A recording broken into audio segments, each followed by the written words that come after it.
ପିଲାମାନେ ଆଜି ଆମେ ଆମ ଷଷ୍ଠ ଶ୍ରେଣୀ ବିଜ୍ଞାନର ନୂଆ ବହିର ଦ୍ୱିତୀୟ ଚାପ୍ଟର କ'ଣ ଜୀବଜଗତର ବିଭିନ୍ନତାର ଅଭ୍ୟାସ ପ୍ରଶ୍ନପତ୍ର କରିବା। ବୁଝିହେଲା ତ? ତାହେଲେ 1 ନମ୍ବର ଆମକୁ ଦେଇଛି ଏଠାରେ ଦୁଇ ପ୍ରକାରର ମଞ୍ଜି ରହିଛି। ସେମାନଙ୍କ ଉଦ୍ଭିଦର ମୂଳ ଏବଂ ପତ୍ରର ଶିରା ବିନ୍ୟାସ ମଧ୍ୟରେ ତୁମେ କ'ଣ ପାର୍ଥକ୍ୟ ଦେଖୁଛ?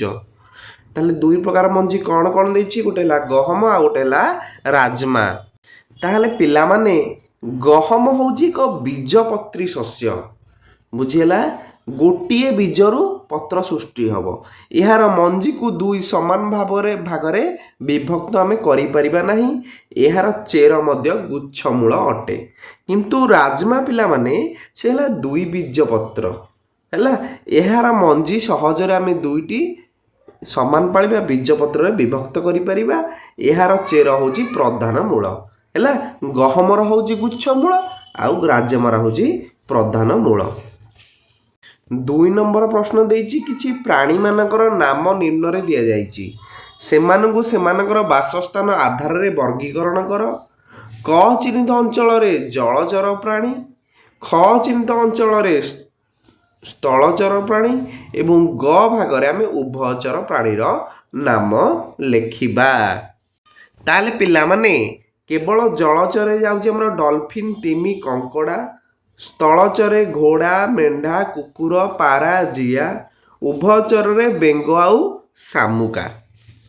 3 ନମ୍ବର ପ୍ରଶ୍ନ ମୁନୁର ମା ଏକ ବଗିଚା କରିଛନ୍ତି। ଦିନେ ସେ ମାଟିରୁ ମୂଳା ଖୋଳୁଥିଲେ। ସେ ମୁନୁକୁ କହିଥିଲେ ଯେ ମୂଳା ଏକ ପ୍ରକାର ମୂଳ। ଗୋଟିଏ ମୂଳାକୁ ଲକ୍ଷ୍ୟ କର ଏବଂ ଏହା କେଉଁ ପ୍ରକାର ମୂଳ ତାହା ଲେଖ। ମୂଳା ଗଛର ପତ୍ରରେ ତୁମେ କେଉଁ ପ୍ରକାର ଶିରାବିନ୍ୟାସ ଦେଖିଲ? ପିଲାମାନେ ମୂଳା ଏକ ରୂପାନ୍ତରିତ ପ୍ରଧାନ ମୂଳ ଅଟେ। ଏହା ଖାଦ୍ୟ ସଞ୍ଚୟ କରି ମୋଟା ହୋଇଥାଏ। ଶିରାବିନ୍ୟାସ କ'ଣ? ମୂଳ ଗଛର ପତ୍ରର ଜାଲକ ଶିରାବିନ୍ୟାସ ଦେଖାଯାଏ କାରଣ ଏହା ଏକ ଦ୍ୱିବୀଜୀ ପତ୍ରୀ ଉଦ୍ଭିଦ। 4 ନମ୍ବର ପ୍ରଶ୍ନ ସମତଳ ଅଞ୍ଚଳରେ ମିଳୁଥିବା ଗୋଟିଏ ଛେଳି ଓ ଏକ ପର୍ବତ ଅଞ୍ଚଳରେ ରହୁଥିବା ଛେଳିର ଚିତ୍ର ଦେଖ। ସେମାନଙ୍କ ମଧ୍ୟରେ ସମାନତା ଏବଂ ପାର୍ଥକ୍ୟ ଦର୍ଶାଅ ଏବଂ ପାର୍ଥକ୍ୟର କାରଣଟି କ'ଣ? ଦେଖ ପିଲାମାନେ ତାଙ୍କ ଭିତରେ ସମାନତା କ'ଣ? ଉଭୟ ସ୍ତନ୍ୟପ୍ରାୟୀ ପ୍ରାଣୀ ଓ ତୃଣଭୋଜୀ ଅଟନ୍ତି। ପାର୍ଥକ୍ୟ କ'ଣ? ପାର୍ବତ୍ୟ ଅଞ୍ଚଳର ଛେଳିଙ୍କ ଦେହର ଲମ୍ବା ଓ ଘନ କେଶ ଥାଏ ଯାହା ସେମାନଙ୍କୁ ପ୍ରବଳ ଶୀତରୁ ରକ୍ଷା କରେ। ସେମାନଙ୍କ ଖୁରା ଶକ୍ତ ଥାଏ। ସମତଳ ଅଞ୍ଚଳର ଛେଳିଙ୍କ ଲୋମ ଛୋଟ ଥାଏ କାରଣ ଏହା ଏକ ପ୍ରାକୃତିକ ଅଭିଯୋଜନ ଯାହା ସେମାନଙ୍କୁ ନିଜ ପରିବେଶରେ ବଞ୍ଚିବା ପାଇଁ ସାହାଯ୍ୟ କରେ। 5 ନମ୍ବର ଦେଇଛି ଆମକୁ ଏହି ଅଧ୍ୟାୟରେ ଆଲୋଚନା କରିଥିବା ବୈଶିଷ୍ଟ୍ୟ ବ୍ୟତୀତ ଅନ୍ୟ କୌଣସି ବୈଶିଷ୍ଟ୍ୟ ଆଧାରରେ ନିମ୍ନଲିଖିତ ପ୍ରାଣୀମାନଙ୍କୁ ଦୁଇଟି ଶ୍ରେଣୀରେ ଆମେ ବିଭକ୍ତ କରିବା।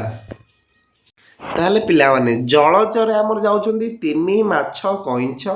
ସ୍ଥଳ ବା ଆକାଶଚରେ ଯାଉଛନ୍ତି ଗାଈ, ଅସରପା, ପାରା, ବାଦୁଡ଼ି, ଝିଣ୍ଟିକା ଆଉ ଝିଟିପିଟି। 6 ନମ୍ବର ପ୍ରଶ୍ନ ଜନସଂଖ୍ୟା ବଢ଼ି ଚାଲିଛି ଓ ଲୋକମାନେ ଅଧିକ ଆରାମଦାୟକ ଜୀବନଯାପନ କରିବାକୁ ଚାହୁଁଛନ୍ତି। ଫଳରେ ବିଭିନ୍ନ ଆବଶ୍ୟକତା ପୂରଣ ପାଇଁ ଜଙ୍ଗଲ କଟାଯାଉଛି। ଏହା ଆମ ପରିବେଶକୁ କିପରି ପ୍ରଭାବିତ କରେ? ଆମେ ଏହି ସମସ୍ୟାର କିପରି ମୁକାବିଲା କରିପାରିବା ବୋଲି ତମେ ଭାବୁଛ? ପିଲାମାନେ ଜଙ୍ଗଲ ଆମର ବହୁତ ମାତ୍ରାରେ କ୍ଷୟ ହେଲା। ତାହେଲେ ବନ୍ୟଜନ୍ତୁ ବାସସ୍ଥାନ ଆମର ଜଙ୍ଗଲ କ୍ଷୟରୁ ନଷ୍ଟ ହୋଇଯାଉଛି। ଅମ୍ଳଜାନ କମିଯାଉଛି। ବିଶ୍ୱତାପନ ବଢ଼ୁଛି ଏବଂ ବୃଷ୍ଟିପାତ ଅନିୟମିତତା ରହୁଛି।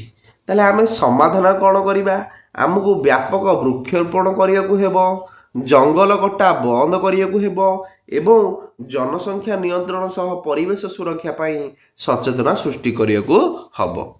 7 ନମ୍ବର ପ୍ରଶ୍ନ ଫ୍ଲୋ ଚାର୍ଟକୁ ବିଶ୍ଳେଷଣ କର। କ ଓ ଖ ସ୍ଥାନରେ ଉଦ୍ଭିଦର ନାମ ଲେଖ। ଦେଇଛି ଉଦ୍ଭିଦ। ଏଥିରେ ପତ୍ର ଅଛି କି? ହଁ। ଏହାର ଜାଲକ ଶିରା ବିନ୍ୟାସ ଅଛି କି?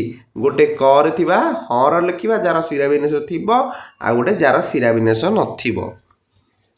ତାହେଲେ କ ସ୍ଥାନରେ ବା ଧାନ ବା ଗହମ କାରଣ ଏଥିରେ ସମାନ୍ତରାଳ ଶିରା ବିନ୍ୟାସ ଥାଏ। ଖ ସ୍ଥାନରେ ଆମ୍ବ ବା ଚଣା କାରଣ ଏଥିରେ ଜାଲିକାକାର ଶିରା ବିନ୍ୟାସ ଥାଏ। 8 ନମ୍ବର ପ୍ରଶ୍ନ, ରାଜୁ ତା ବନ୍ଧୁ ସଞ୍ଜୟ ସହ ଚୁକ୍ତିତର୍କ କରିଥିଲା ଯେ ମନ୍ଦାର ହେଉଛି ଏକ ବୁଦା। ସଞ୍ଜୟ ସ୍ପଷ୍ଟୀକରଣ ପାଇଁ କ'ଣ ପ୍ରଶ୍ନ ପଚାରିଥିବ? ପିଲାମାନେ, ମନ୍ଦାର ଗଛ ଏକ ସବଳ କାଣ୍ଡ ବିଶିଷ୍ଟ ଉଦ୍ଭିଦ ନା ଦୁର୍ବଳ କାଣ୍ଡ ବିଶିଷ୍ଟ ଉଦ୍ଭିଦ, ସେ ଆଗ ପ୍ରଶ୍ନ ପଚାରିଥିବ। ଏବଂ ମନ୍ଦାର ଗଛର କି ପ୍ରକାର ମୂଳ? 9 ନମ୍ବର ପିଲାମାନେ ଦେଇଛି, ସାରଣୀ ଥିବା ସୂଚନା ଆଧାରରେ ପ୍ରତ୍ୟେକ ଶ୍ରେଣୀ ପାଇଁ ଏହି ଉଦ୍ଭିଦ ଗୁଡ଼ିକର ଆମେ ଉଦାହରଣ ଲେଖିବା। କରେ ଶ୍ରେଣୀ କର ଉଦ୍ଭିଦ ଗୁଡ଼ିକର ଆଉ କ'ଣ ସମାନତା ରହିଛି, ଖର ଉଦ୍ଭିଦ ଗୁଡ଼ିକର ଆଉ କ'ଣ ସମାଧାନ ରହିଛି। ଆମେ ଅଲରେଡ଼ି ଏରା କରିଛେ। କରେ ଆମର ପ୍ରଧାନ ମୂଳ, 2 ବିଜି ପତ୍ର, 2 ବିଜି ପତ୍ର ହେଲା ଆମର ରାଜମା ହେଲା, ଆଉ 1 ବିଜି ପତ୍ର ଗୁଚ୍ଛ ମୂଳ ଯାହାକି ଆମର ଧାନ, ଗହମ ହେଲା। ଏବଂ ଏମାନଙ୍କ ଭିତରେ କ'ଣ ସମାନତା ରହିଛି, ଏହି ଶ୍ରେଣୀର ଉଦ୍ଭିଦ ଗୁଡ଼ିକ ପତ୍ରରେ ଜାଲିକାକାର ଶିରା ବିନ୍ୟାସ ଦେଖିବାକୁ ମିଳେ କରେ, ଏବଂ ଏମାନଙ୍କ ମଞ୍ଜିକୁ 2ଟି ସମାନ ପାଳି ବା ବୀଜ ପତ୍ରରେ ବିଭକ୍ତ କରିହୁଏ ଯେମିତି ରାଜମା।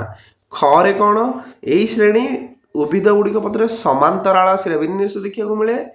ଏମାନଙ୍କ ମଞ୍ଜି ଗୋଟିଏ ମାତ୍ର ବୀଜ ପତ୍ର ବିଶିଷ୍ଟ, ଏହାକୁ ଆମେ 2 ଭାଗ କରିପାରିବା ନାହିଁ। 10 ନମ୍ବର ଦେଇଛି, ନିମ୍ନରେ ଦିଆଯାଇଥିବା ଚିତ୍ରରେ ବତକର ନାମକରଣ କରାଯାଇଥିବା ଅଂଶକୁ ନିରୀକ୍ଷଣ କର। ଅନ୍ୟପକ୍ଷରେ ତୁଳନାରେ ବତକର ପାଦରେ କ'ଣ ପାର୍ଥକ୍ୟ ଦେଖିବାକୁ ମିଳେ? ବତକ ଏହି ଅଂଶ ବ୍ୟବହାର କରି କେଉଁ କାର୍ଯ୍ୟ କରିବାକୁ ସକ୍ଷମ ହୁଏ? ବତକ ଦେଖ, ଏଠି ପରଦାଯୁକ୍ତ ଗୋଟେ ପାଦ ଅଛି, ଏହାକୁ ବ୍ୟବହାର କରି କେଉଁ କାର୍ଯ୍ୟ କରିବାକୁ ସକ୍ଷମ ହେବ? ପିଲାମାନେ, ବତକର ପାଦର ଆଙ୍ଗୁଠି ଗୁଡ଼ିକ ପରସ୍ପର ସହ ଚର୍ମ ଦ୍ୱାରା ଯୋଡ଼ି ହୋଇଥାଏ, ଯାହାକୁ ପରଦାଯୁକ୍ତ ପାଦ କୁହାଯାଏ। ପାରା ଭଳି ଅନ୍ୟ ପକ୍ଷୀଙ୍କର ଆଙ୍ଗୁଠି ଗୁଡ଼ିକ ପରସ୍ପର ଠାରୁ ଅଲଗା ବା ମୁକ୍ତ ଥାଏ ହେଲା, କିନ୍ତୁ ସେ କ'ଣ ସକ୍ଷମ ହେବ? ଏହି ପରଦାଯୁକ୍ତ ପାଦ ବତକକୁ ପାଣିରେ ପହଁରିବା ପାଇଁ ସାହାଯ୍ୟ କରେ। ଏହା ପାଣିକୁ ପଛକୁ ଠେଲିବାରେ ଏକ ବେଲଚା ବା ପନି ଭଳି କାମ କରିଥାଏ, ଯାହାଫଳରେ ବତକ ସହଜରେ ପାଣିରେ ଗତି କରିପାରେ। ଅଭ୍ୟାସଟି ସରିଗଲା। ଧନ୍ୟବାଦ ପିଲାମାନେ।